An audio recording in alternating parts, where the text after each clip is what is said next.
संस्थागत अपराधों को डिफाइन किया गया है। परीक्षा से जुड़े हुए अपराध भी संस्थागत अपराधों में माने गए। तो जैसा आप अभी कह रहे थे कि बहुत सारे लोग जो इस अपराध में थे और उन्होंने एक माध्यम बना लिया है, एक कवर का इस्तेमाल किया है, उन सबको जो केसेस अभी अनुसंधान में आ रहे हैं, इसमें अगर ये साक्ष्य प्राप्त हो जाते हैं हमको, तो आगे आने वाले सभी केसेस के लिए वो एक संस्थागत अपराध, जैसे पहले हम गैंग पंजी खोलते थे, उस तरह परीक्षा के लिए हम एक संस्थागत अपराध का एक गैंग पंजी खोलेंगे और केवल उसका सदस्य होना ही काफी है सजा होने के लिए। हम ये प्रूफ कर पाए बैक एंड से फोर एंड तक कि इन केसेस में इनका कहीं ना कहीं, चाहे पेपर के कन्वेंस के दौरान, पेपर की छपाई के दौरान, चाहे उसको फिनांस करने के दौरान, चाहे कंपनी फॉर्म करने के दौरान, किसी भी स्ट्रक्चर में वो कहीं भी शामिल हो उस कड़ी में, तो संस्थागत अपराध के पार्ट माने। जैसा सर ने बताया कि नोडल एजेंसी है ईओयू परीक्षा के लिए। हम लोग चूंकि इसी वर्ष आप सभी अवगत हैं कि वर्ष 2024 में ही बिहार सरकार के द्वारा बिहार लोक परीक्षा अनुचित साधन निवारण अधिनियम 2024 लागू किया गया है। ये एक बहुत ही अच्छा कानून है। इसमें इस प्रकार के प्रावधान किए गए हैं जो पूर्व में बिहार परीक्षा संचालन अधिनियम था उसमें नहीं थे। जैसे कि उदाहरण स्वरूप, अब कोई भी परीक्षा लीक में यदि किसी संगठित गिरोह उसकी शामिल होने के तथ्य प्रकाश में आते हैं तो 10 वर्ष की सज़ा की गई।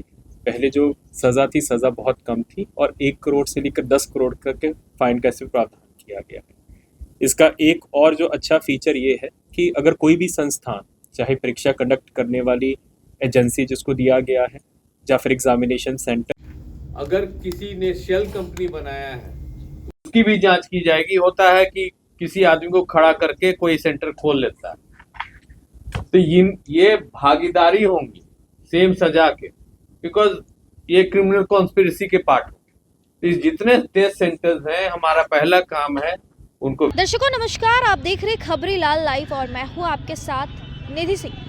देखिए, बीपीएससी परीक्षा सेंटर पर जिस तरीके से घटना हुई है, कई असामाजिक तत्वों के द्वारा वहां पर हंगामा किए गए हैं।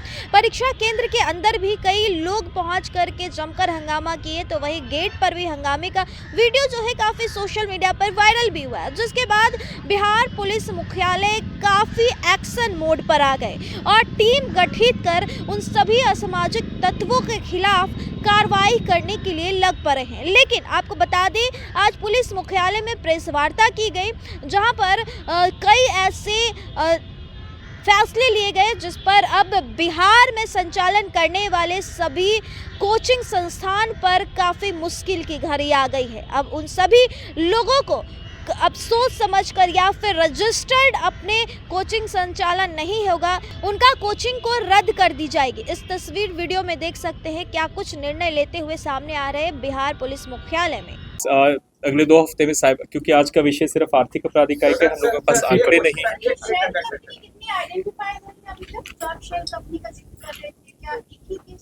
अभी तक तो जो हमारा जो सेंट्रल सिलेक्शन बोर्ड कांस्टेबल्स वाला एग्जाम लीक हुआ था, तो उसका जो कैलटेक्स प्राइवेट मल्टीवेंचर्स प्राइवेट लिमिटेड थी, एक शेल कंपनी थी, वो आइडेंटिफाई हुई।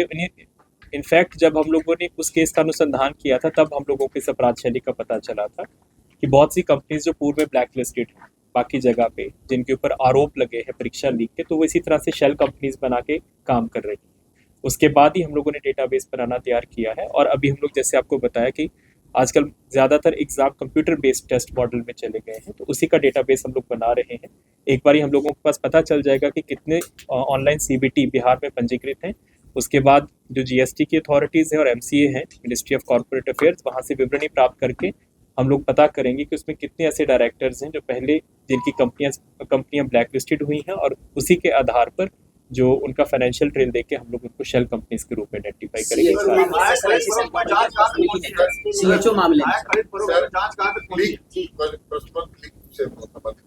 हाँ, आपने 2 तथ्य कहा। एक तो आपने रिसेंट एग्जाम हुआ उसमें क्लीन चिट दे दी है कि कोई गड़बड़ी नहीं अभी तक परीक्षा लीक का संबंधित कोई नहीं।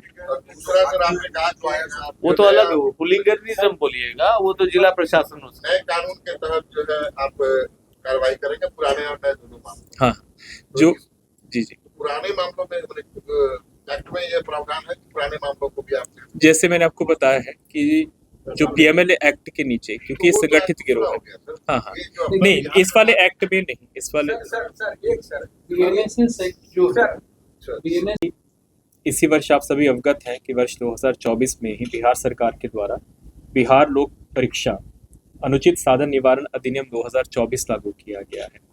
ये एक बहुत ही अच्छा कानून है। इसमें इस प्रकार के प्रावधान किए गए हैं जो पूर्व में बिहार परीक्षा संचालन अधिनियम था उसमें नहीं थे। जैसे कि उदाहरण स्वरूप अब कोई भी परीक्षा लीक में यदि किसी संगठित गिरोह उसकी शामिल होने के तथ्य प्रकाश में आते हैं तो 10 वर्ष की सज़ा की गई। पहले जो सज़ा थी, सज़ा बहुत कम थी और 1 करोड़ से लेकर 10 करोड़ तक के फाइन का इसमें प्रावधान किया गया है। इसका एक और जो अच्छा फीचर ये है कि अगर कोई भी संस्थान, चाहे परीक्षा कंडक्ट करने वाली एजेंसी जिसको दिया गया है या फिर एग्जामिनेशन सेंटर्स हैं, उनकी संलिप्तता प्रकाश में आती है तो उनके भी जो चल और अचल संपत्ति उसको आइडेंटिफाई करके उनकी कुर्की जब्ती की जा सकती है। और इसकी वजह से जो सरकार को नुकसान होता है परीक्षा संचालन, क्योंकि पैसा लगता है, सरकारी राजस्व की इसमें क्षति होती है, तो उसका कंपनसेशन किया जा सकता है।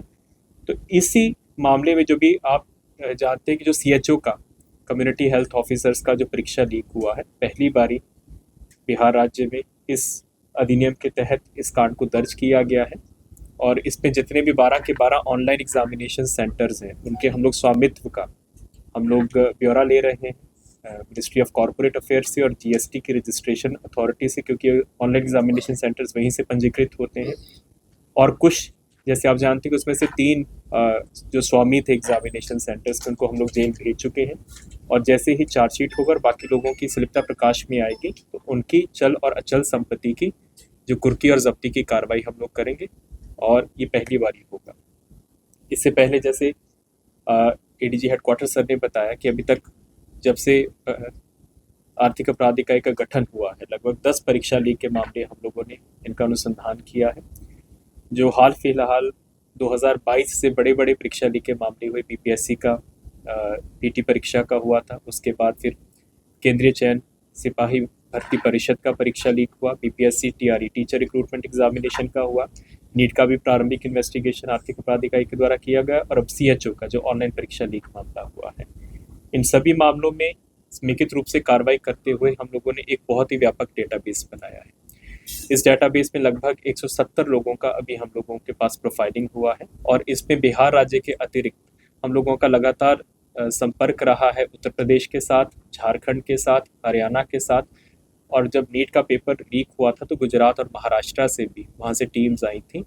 तो हम लोगों के पास एक समेकित डेटाबेस बना है ऐसे गिरोहों का जो कि बिहार राज्य में भी कार्यरत हैं और अन्यत्र भी कार्यरत हैं और ये लोग आपस में परस्पर सहयोग भी करते हैं। उनका प्रोफाइलिंग करके हर बारी जब भी कोई भी परीक्षा होती है तो हम लोग इसके संबंध में अलर्ट्स भी जारी करते हैं। ये मामले आर्थिक अपराध इकाई के द्वारा किए गए थे जिसमें से 545 टोटल अभियुक्त थे, जिनमें से 250 के ऊपर हम लोग आरोप पत्र कर चुके हैं। जो ज़्यादातर आपको मालूम होगा कि BPSC में हम लोगों ने अराउंड 280 लोग उसमें अभियुक्त थे। तो ये जो आंकड़ा है अभी चार्जशीट जाने वाला है, अगले 2 हफ्तों में चार्जशीट जाएगा अभ्यर्थियों के ऊपर, तो चार्जशीट करने वालों का आंकड़ा लगभग 400 के ऊपर हो जाएगा। 24/7 घंटे कार्यरत है समर्पित, जो कि पेट्रोलिंग के अतिरिक्त ऐसे मामलों की साइबर पेट्रोलिंग भी करता है और सूचनाओं और आसूचनाओं का संकलन करता है। उसके बाद ये जो गिरोह हैं इनके जो प्रमुख सरगना हैं इनको आर्थिक रूप से चोट पहुंचाने के लिए भी हम लोगों ने कार्रवाई किया है।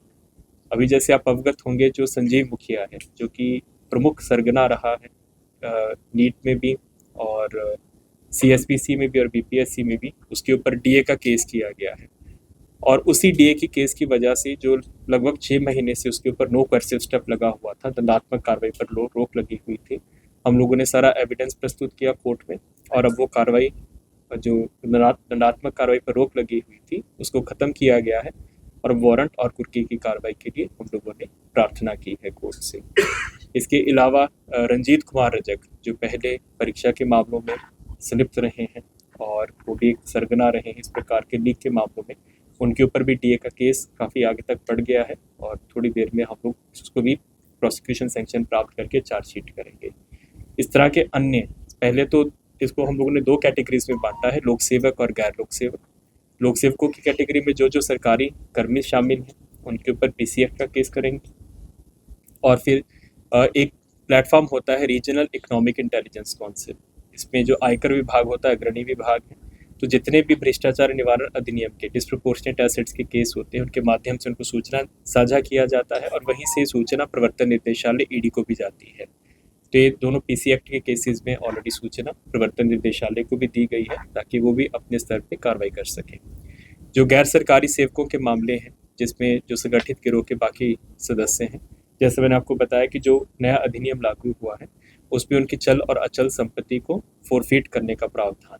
उसको लेकर उनका इन्वेस्टिगेशन, वित्तीय अनुसंधान किया जा रहा है और उन लोगों के ऊपर भी सख्त कार्रवाई की जाएगी। इसके अलावा हम लोगों ने एक समर्पित रूप से आर्थिक अपराध इकाई में एक परीक्षा सेल का गठन किया है। जब भी कोई परीक्षा होती है तो एक समर्पित डेडिकेटेड ईमेल आईडी और व्हाट्सएप नंबर हम लोग जारी करते हैं। आप लोग सभी अवगत हैं, हम लोग अपनी परामर्शिका में एडवाइजरी में उसको देते भी हैं और उसके माध्यम से काफ़ी सूचनाएं और आसूचनाओं का हम लोग संकलन करते हैं और उसके ऊपर हम लोग प्रोसेसिंग करके कार्रवाई भी करते हैं। जैसे सर ने बताया कि अब हम लोग आउटरीच का भी काम कर रहे हैं। जो बीपीएससी का परीक्षा लीक हुआ, टीआरई का, और सीएसपीसी का परीक्षा लीक हुआ, और इवन जब नीट परीक्षा को लेकर हाई पावर्ड कमेटी बना था तो उसमें तीनों जगह पे आर्थिक अपराध इकाई के द्वारा परामर्शिका मांगी गई थी। वहाँ पे जाके हम लोगों ने बैठकें भी की और कुछ सुधारात्मक सुझाव भी दिए थे, जिसके कारण बीपीएससी और सीएसपीसी का सफलतापूर्वक दोबारा परीक्षा लिया गया है, जिसमें किसी प्रकार का कोई आरोप लीक को लेकर नहीं आया है। अभी जो ऑनलाइन परीक्षा लीक हुई है इसको भी लेकर हम लोगों ने अपने अनुसंधान में पाया है कि कहाँ पे लूप होल्स थे, कहाँ पर खामियां थी, उसको लेकर एक हम लोग सुधारात्मक सुझाव प्रतिवेदन, एक एडवाइजरी परामर्शिका बना रहे हैं और जल्दी ही इसको सभी जो संबंधित एजेंसियां हैं जो इस प्रकार की ऑनलाइन परीक्षाएं कंप्यूटर बेस्ड टेस्ट लेती हैं उनके साथ हम लोग उनको साझा करेंगे। धन्यवाद सर। जी। जैसे आप जानते हैं कि पहले काफ़ी देर तक नो कर्सिव स्टेप लगा हुआ था, उसके बाद हम लोगों ने जो डीए का केस किया था, डीए के केस पे फिर हम लोगों ने सारे जो तथ्य थे प्रस्तुत किए, कोर्ट के सामने प्रस्तुत किए। तो नवंबर के लास्ट वीक में ही ये नो कर्सिव स्टेप हटा है और अब हम लोग वारंट और उसका कुर्की का कार्रवाई कर रहे हैं। अब उसकी गिरफ्तारी पर कोई रोक नहीं है और समानांतर रूप से हम लोगों ने एक समर्पित टीम भी बनाया उसको गिरफ्तार करने। जो संपत्ति जब्ती वाली कार्रवाई, दोनों पेज में 2 अलग अलग प्रावधान है।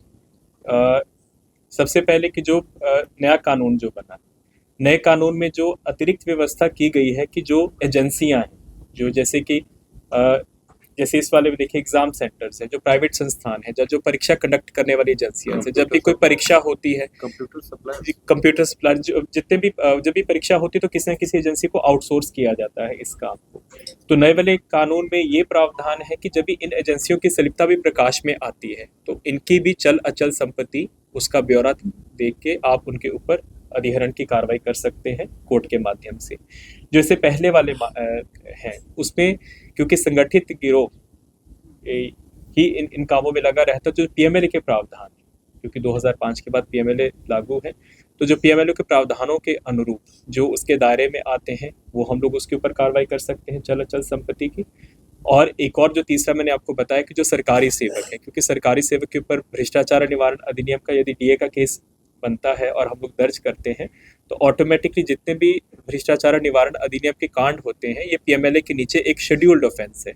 तो इसकी जो मैंने आपको प्लेटफॉर्म बताया, regional economic intelligence council platform, जो कि आयकर विभाग, इसमें अग्रणी विभाग है, वित्त विभाग, मिनिस्ट्री ऑफ फाइनेंस के नीचे ये प्लेटफॉर्म बना है। तो ऑटोमेटिकली जितने भी डीए के केसेस होते हैं उसकी सूचना प्रवर्तन निर्देशालय को भी दी जाती है, तो वो भी इसके ऊपर कार्रवाई करते हैं और यदि उनको भी अपने लायक कार्रवाई करने के लिए बनता है तो अपना ईसीआर दर्ज करके वो भी काम करते हैं। तो हम लोगों ने इन केसेस की जो सूचना है उनके साथ ऑलरेडी साझा की। साइबर से रिलेटेड भी क्राइम से केसेस भी काफी पूरे वर्ष में कई मामले सामने आए हैं साइबर अरेस्ट से लेकर के। जैसे कि सर ने प्रारंभ में बताया है कि बिहार पुलिस पूरी तरह से प्रतिबद्ध है ये जो संगठित गिरोहों के द्वारा के मामले हो रहे हैं, और बिहार पुलिस में आर्थिक अपराध इकाई ही बिहार पुलिस की तरफ से नोडल इकाई है जो सभी कांडों को और मामलों को, सूचना और आसूचनाओं को डील करती है। लीक हुआ था, उसमें एक शेल कंपनी का कैल्टेक्स मल्टी वेंचर प्राइवेट लिमिटेड थी। तो उसी तरह से हम लोगों ने पता लगाया था कि उसका इनिशियल पेड अप कैपिटल कहाँ है, डायरेक्टर्स कैसे हैं। तो उसी से ही हम लोगों ने उस कंपनी के 4 डायरेक्टर्स को जेल भी भेजा था। इसी प्रकार जैसे सर ने बताया, कंप्यूटर बेस्ड टेस्ट में एक बार हम लोगों के पास डेटाबेस आ जाएगा, तो उसके बाद जितने भी इनके DIN नंबर्स हैं, डायरेक्टर आइडेंटिफिकेशन नंबर्स होते हैं, और GST नंबर्स हैं, उसके माध्यम से हम लोग ये पता करने का प्रयास करेंगे कि वास्तव में इनके डायरेक्टर्स कौन हैं। अगर डायरेक्टर्स हैं तो क्या वो उनमें इनिशियल पेड अप कैपिटल किन लोगों का लगा हुआ है, क्योंकि ऐसी भी सूचनाएं रहती हैं कि बहुत से जो संगठित गिरोह के माफिया हैं उनका खुद का पैसा ऐसे परीक्षा केंद्रों में लगता है। तो उसी के ऊपर हम लोग कार्रवाई कर रहे हैं, उसी को लेकर एक समेकित डेटाबेस बना रहे हैं। हम लोग कर रहे हैं 2 जगह से जो ऑनलाइन परीक्षा केंद्र हैं, 2 जगह से ये पंजीकृत होते हैं। कुछ परीक्षा केंद्र एज कंपनीज पंजीकृत होते हैं मिनिस्ट्री ऑफ कॉर्पोरेट अफेयर्स से।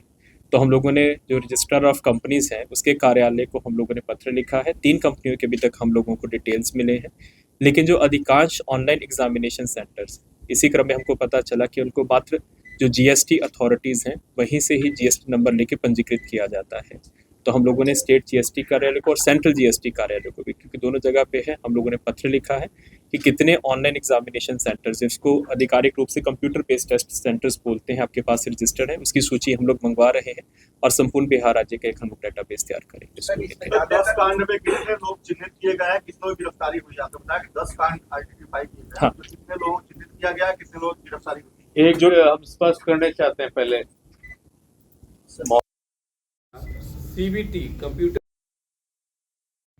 अगर किसी ने शेल कंपनी बनाया है उसकी भी जांच की जाएगी। होता है कि किसी आदमी को खड़ा करके कोई सेंटर खोल लेता है, तो ये भागीदारी होंगी सेम सजा के, बिकॉज ये क्रिमिनल कॉन्स्पिरेसी के पार्ट होंगे। तो जितने टेस्ट सेंटर्स हैं, हमारा पहला काम है उनको वेट करना, हम करेंगे।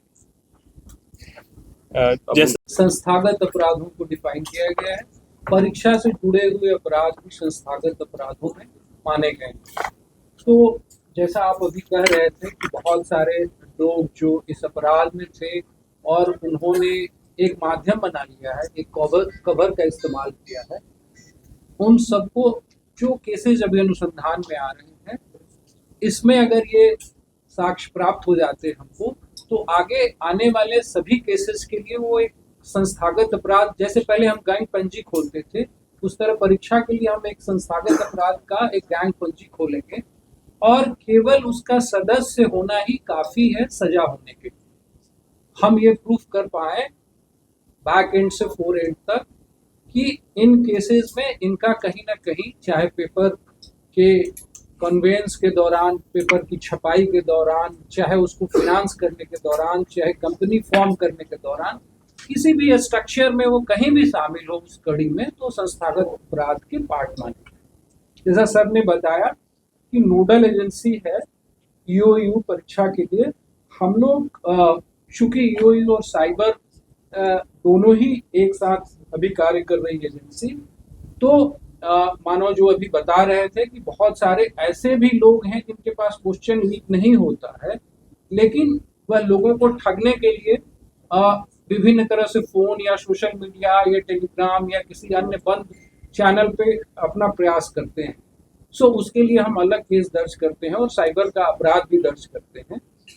वह भी एक संगठित अपराध है, वो एक अलग तरह का अपराध है, लेकिन जिसके पास परीक्षा को लेकर सही में प्रश्न पत्र कहीं से वो हासिल कर लिया है, चाहे वो सेंटर से हासिल किया हो, चाहे छपाई के सेंटर से हो, या इन बिटवीन किसी भी सिस्टम से हासिल कर लिया है, तो इसे हम संस्थागत अपराध की श्रेणी में मान रहे हैं। और इसके लिए हम लोगों ने साइबर पेट्रोलिंग और जहां पर पिछले हमारे जो अनुभव रहे हैं, कई जगह ऐसे रुकने के स्थान पर जहां बच्चों को बड़ी संख्या में एक जगह रोक कर रखा जाता है, वहां पर इवन अंतर्राज्यीय मामलों में भी हमारी परीक्षा होती है तो हम पास के राज्यों से भी सहयोग की अपेक्षा रखते हैं और मांगते हैं, ताकि कई बार लोग रात्रि में किसी होटल्स में रुककर और उनको परीक्षा में क्वेश्चंस रटाए जाते हैं। तो इन सब पर हम निगरानी रखते हैं। जिला पुलिस और बाकी जो एजेंसियां हैं उनके साथ भी है। फाइनेंशियल ट्रेल के लिए इन्होंने स्पष्ट रूप से आपको बताया है, जिसमें हम इनकम टैक्स से भी मदद लेते हैं फाइनेंशियल ट्रेल्स का। सो इससे जो संपत्ति बनाई जा रही है उसकी जब्ती हो पाएगी और जो ये कानून 2024 में लागू हुआ है जिसमें 10 साल और 1 करोड़ के सजा के प्रावधान है, ये काफ़ी डेटरेंट होगा और मैं समझता हूँ कि इस पर सभी के द्वारा संगठित रूप से कार्य करने से इसमें कमी आएगी, क्योंकि इसको केवल एक ही राज्य नहीं, अधिकांश राज्य इससे प्रभावित हो रहे हैं और इसमें हम लगातार स्मैक के माध्यम से, अन्य माध्यमों से भी हम लगातार दूसरे राज्यों से संपर्क कर रहे हैं। भारतीय नागरिक सुरक्षा संस्था सो BNSS में कल आपको DGP साहब ने जब ब्रीफ किया था तो उन्होंने कहा था पहले हम 102 CRPC में प्रावधान रखते थे सीजर्स के, अभी उसी को 106 BNSS में प्रावधान रखा गया है सीजर का, और एक नया प्रावधान भी है BNSS में 107 जिसमें अटैचमेंट और फीचर का भी प्रावधान है। BNSS के तहत हम पुराने मामले को भी ले सकते हैं अपने काम। सर विधायक पर कई तरफ में कहा कि जांच पहुंची है। का विषय जो है वो स्पष्ट है। प्रश्न लीक एक संगठित अपराध बनकर उभर के आया और इससे हमारे छात्र, उनके अभिभावक, उनके पेरेंट्स के मन में काफ़ी भ्रम रहती है।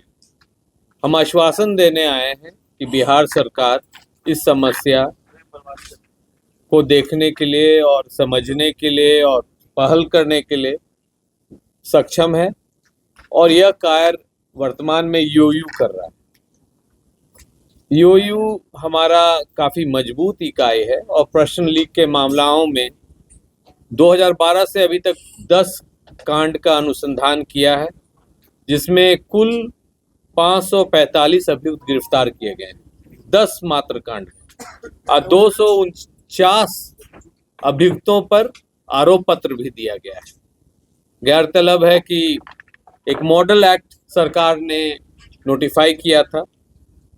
उस मॉडल एक्ट के तहत बिहार लोक परीक्षा अनुसूचित साधारण निवारण अधिनियम 2024 बिहार में लागू है और CHO एग्जाम जो अभी हुई थी, जिसमें कंप्यूटर सर्वर सब कॉम्प्रोमाइज हुआ था, उस एग्जाम के अभियुक्तों पर यह धारा लागू किया जाता है।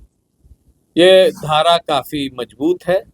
इसके संबंध में DIG साहब हमारे विस्तृत प्रतिवेदन देंगे और क्या पहल की जा रही है ये हम अवगत करने चाह रहे हैं कि यूयू को और सुदृढ़ किया जा रहा है।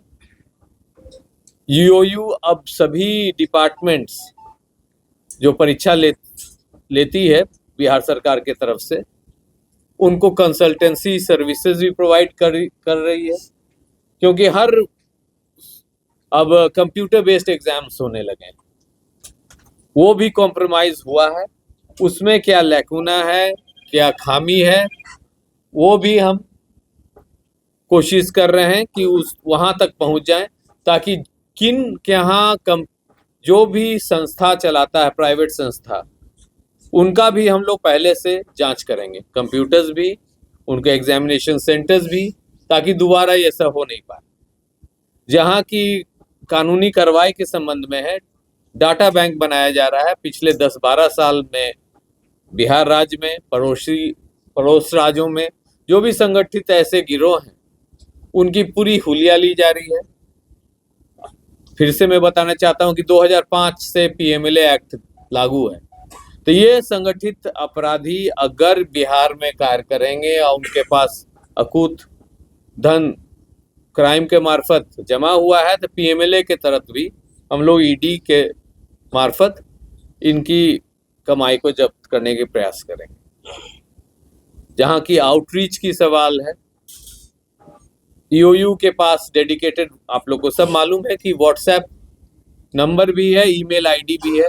जो भी सूचना मिलती है, अगर किसी भी नागरिक को कि एग्जाम कॉम्प्रोमाइज हो सकती है, चाहे रूमर मॉन्गरिंग भी होती है, तो जरूर भेजते रहें। एक SP के अंतर्गत एक स्पेशल सेल है, साथ में हम लोग cyber patrolling, social media monitoring भी करते हैं, जिसमें इस तरह की भ्रामक समाचारों का तथ्य के अंदर क्या है, क्या ये सत्य है कि नहीं है, ये सब हम देखते हैं।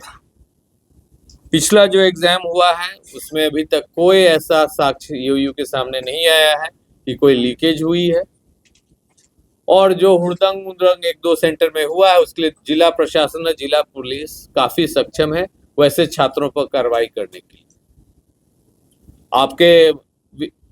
आपके मार्फत से हम सभी छात्रों को आश्वासन देने चाहते हैं कि जो पूर्व में घटनाएं घटी हैं उसके रोकथाम के लिए यूयू और बिहार पुलिस एकदम सजग है।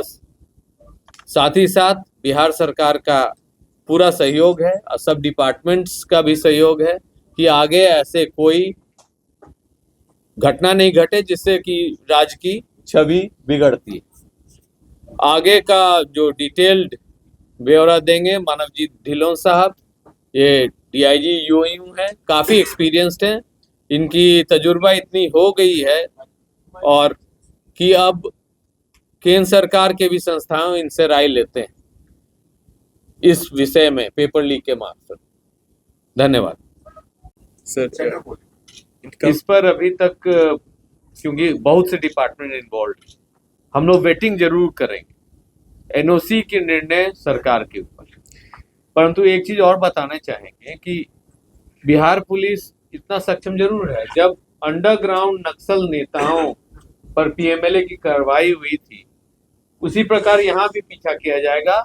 हम लोग बनाएंगे फैमिली ट्री, दादा को क्या संपत्ति था, पिताजी को क्या संपत्ति था, सब परिवार के सदस्य को क्या संपत्ति है, कौन किस तरह का जीवन शैली व्यतीत कर रहा है, कौन आईफोन यूज कर रहा है जबकि उसके स्रोत ही नहीं है, कौन मोटरसाइकिल 3 लाख का चढ़ रहा है, 5 लाख का उसको है ही नहीं। पीएमएलए के तहत जैसे संजीव मुखिया के नाम आई, ये टारगेट है हमारे, इनका जितना जन संपत्ति है वो तो खंगालेंगे ही, उसके अलावे इनके अगर हितनाता लोग भी उसका इस्तेमाल कर रहे हैं तो उन पर भी चार्जशीट किया जाएगा। पीएमएलए के तहत 5 साल की सजा ऐसे सभी सहयोगी और संबंधी का भी है जो उस अवैध तरीके से धन का प्रयोग करते हैं, जो proceed of crime. Sir with in Bihar भी क्या कुछ हॉट स्पॉट्स आइडेंटिफाई हुए हैं? जैसे हम साइबर फ्रॉड को आइडेंटिफाई कर रहे हैं, वैसे विद इन बिहार भी कुछ पेपर लीक मामले में कुछ हॉट स्पॉट आइडेंटिफाई हुए हैं? देखिए हॉटस्पॉट बहुत खबरें आती हैं सर जी, अभी तक जो हम लोगों का अनुसंधान रहा है उसमें जो अधिकांश अभियुक्त जो शामिल रहे हैं वो कुछ ज़िलों से शामिल रहे हैं। जैसे आपने बताया कि नालंदा से काफ़ी उसमें अभियुक्त रहे हैं। तो हम लोग जो प्रोफाइलिंग कर रहे हैं, जैसे मैं आपको बताया कि उनके जो ई डॉजियर्स हम लोग बना रहे हैं, प्रोफाइल्स बना रहे हैं, वो इसी के आधार पर बना रहे हैं कि हम लोग पता कर सके, जैसे सर ने बताया कि उनके सहयोगी कौन हैं, उनके साथ उनके फैसिलिटेटर्स कौन हैं, उनका फैमिली ट्री क्या है। तो इसी तरह से हॉटस्पॉट्स ऐसे आइडेंटिफाइड नहीं किए हैं, लेकिन जो उनकी प्रोफाइल है, प्रोफाइलिंग वो सारी विवरणी रहती है कि किस किस जिला से है, कहाँ कहाँ पे उनका एरिया ऑफ ऑपरेशन है, वो डेटाबेस हम लोगों के पास है। कोचिंग संस्थान भी है सर, क्या होगा हॉटस्पॉट सर? हाँ बिल्कुल, कोचिंग संस्थान भी हैं। हम लोगों ने आपके साथ पहले भी साझा किया था कि बीपीएससी में हम लोगों ने कुछ कोचिंग संस्थान हमारे रेडार पर हैं जिनके ऊपर हम लोगों ने काफ़ी हद तक साक्ष्य संकलन कर लिया है, और हम लोग अब वारंट्स की भी इसमें कार्रवाई करेंगे। 2-3 कोचिंग संस्थान है जो कि हमारे रेडार पर है। सर उनके नाम से बता, नाम से नहीं, अभी हम लोग साझा नहीं करेंगे, अनुसंधान के सर, बड़े नाम साझा से, नहीं छोटे नाम करेंगे। इस तरह के गुप्ता नाम का परीक्षा माफिया है सर, जो दानापुर के केस में कौन चल रहा है, उसने जाके उड़ीसा का सीजीएल का परीक्षा लीक कराया। लीक कराने के बाद उसको बेल हुआ। बेल ऑर्डर में ये लिखा हुआ है कि वो 15 दिन के अंदर, वो हर 15 दिन पे जाके स्थानीय थाने समस्तीपुर या कल्याणपुर के थाना वहाँ उसको जाना है। लेकिन आप ये सब तक गिरफ्तार नहीं हुआ है। दूसरा, अतुल वर्ष जो परीक्षा बहुत बड़ा माफिया है, इसकी अब तक गिरफ्तारी नहीं हुई। जो आप सवाल पूछ रहे हैं मैं से अवगत हूँ, क्योंकि ये पहली बारी जो हम लोगों ने कंप्यूटर बेस्ड टेस्ट का पहला जो बिहार में केस हुआ था, ये दानापुर में हुआ था। जब मार्च 2022 में जब एसएसबी पटना था, उसमें हम लोगों ने 5 ऑनलाइन एग्जामिनेशन सेंटर्स को सील करवाया था, मुजफ्फरपुर, गया और पटना से। तो उसी में जो आप नाम बता रहे हैं, विजेंद्र गुप्ता, अतुल वत्से, सब उसमें अभियुक्त थे। तो विजेंद्र गुप्ता उसके बाद जो उड़ीसा में पेपर लीक हुआ था, तो उसमें जेल में गए हैं, शायद बालासुर या सबलपुर जेल में थे। और उनका जो पैतृक गांव विद्यापति नगर में है, समस्तीपुर में है। तो बेल कंडीशंस की, क्योंकि ये केस उड़ीसा क्या है, बेल कंडीशंस क्या है उसके मैं अवगत नहीं हूँ, लेकिन उसमें जो भी हम लोगों को दायित्व दिया जाएगा बिहार पुलिस को, तो हम लोग निश्चित रूप से उसको देखेंगे। नहीं, उनका डाटाबेस बनाया था। ये पेपर लीक में नाम आया है या पर आगे कार्रवाई किया जा सकता है? 2 का तो मैंने आपको बताया, संजीव मुखिया लोक सेवक हैं, रंजीत कुमार रजक, जिनके ऊपर हम लोग कार्रवाई कर चुके हैं। इसके अतिरिक्त आपको याद होगा कि विशाल चौरसिया, जिसको हम लोगों ने बीपीएससी वाले गैंग, वो भी लोक सेवक है। देन सिकंदर यादविंदु आपको याद होगा, नीट परीक्षा में, ये सभी लोक सेवक हैं। तो इस तरह के जो लोक सेवक हैं उनका एक अलग से डेटाबेस हम लोग तैयार कर चुके हैं और उनकी भी चल अचल संपत्ति का हम लोग ब्यौरा तैयार कर रहे हैं। और जैसे ही हम लोग को साक्ष्य मिलेगा डिस्प्रोपोर्शनेट एसेट्स का, तो आगे कार्रवाई की। सर बिहार में एक सर एग्जाम हुआ था, जी। हुआ था, उसमें एक राजनीतिक। तो आप सुन रहे थे खबरीलाल लाइव में कि जिस तरीके से असामाजिक तत्वों के द्वारा बीपीएससी परीक्षा केंद्र पर हंगामा किया गया था और अब पुलिस प्रशासन उन सभी पर नकेल कसने के लिए पूरी कमर कस ली है। खैर, इस वीडियो के माध्यम से आपकी क्या प्रतिक्रिया होगी वो कमेंट में जरूर बताइएगा और ऐसे ही देश दुनिया की तमाम खबरों के साथ देखते रहें खबरीलाल लाइव। बहुत बहुत धन्यवाद।